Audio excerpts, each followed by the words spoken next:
عزیز طلباء کرام، آپ جانتے ہیں کہ اس وقت ملک پاکستان میں زلزلے کی پریڈکشن میڈیا کے ذریعے باز گشت کر رہی ہے۔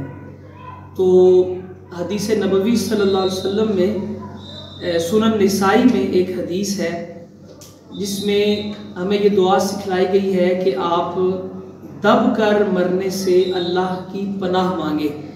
تو میں آپ کے سامنے وہ دعا اللہ سے مانگتا ہوں، آپ بھی اس میں شامل ہو جائیں تاکہ اللہ پاک ہمیں اس آفت سے اور پوری امت مسلمہ کو اس آفت سے محفوظ رکھے۔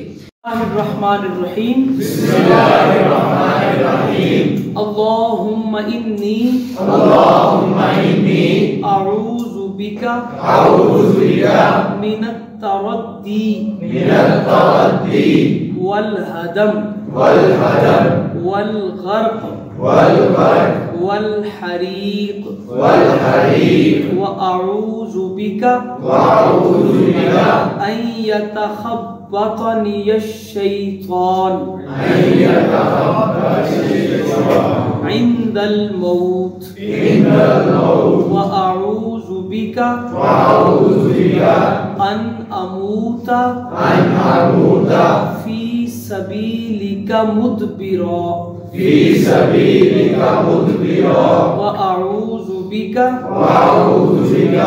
أن أموت لديغا۔